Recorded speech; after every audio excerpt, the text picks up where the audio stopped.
Should you DIY parts of your renovation? Homeowners often ask whether they should DIY parts of their renovation to save money. And the honest answer is you can do whatever you want. It's your home.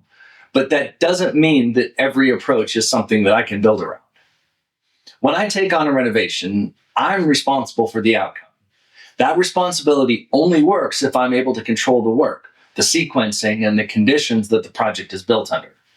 Once parts of the work fall outside of my control, the responsibility becomes unclear, and that's not a place I'm willing to operate. DIY introduces gray areas that are hard to manage.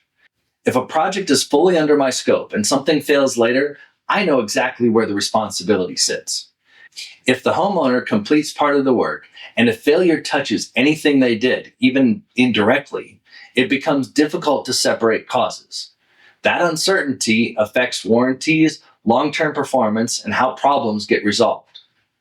I avoid that situation by keeping clear boundaries around what I'm responsible for. Timing is another practical issue.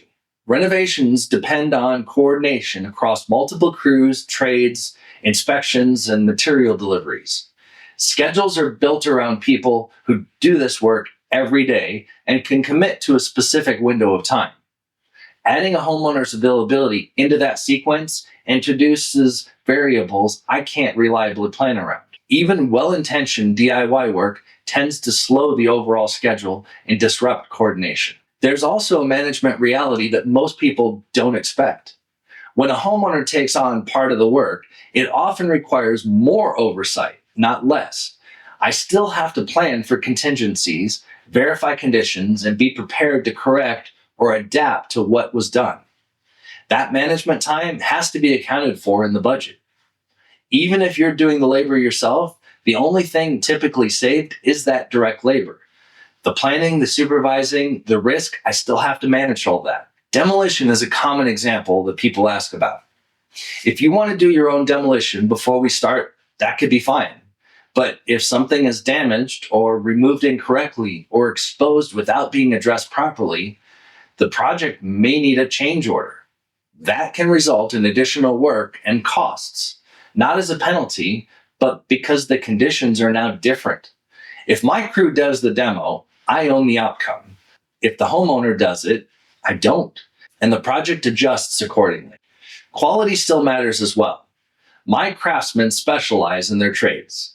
They have the right tools and the right experience and the repetition to work efficiently and accurately. Even skilled homeowners typically work slower with more trial and error. That doesn't make DIY wrong, it just means it doesn't perform the same way inside a professional construction schedule. If you enjoy working with your hands, there are good ways to do that. Some homeowners choose to tackle projects on their own before we get involved, or they take on work after we're finished. Both approaches keep responsibility clean. What you do after completion may affect your warranties, but it's a decision that you can make with clear information. DIY isn't about capability or permission. It's about responsibility and control. A renovation works best when those lines are clearly defined. My role is to deliver a finished project I can stand behind, and that requires owning the work from start to finish.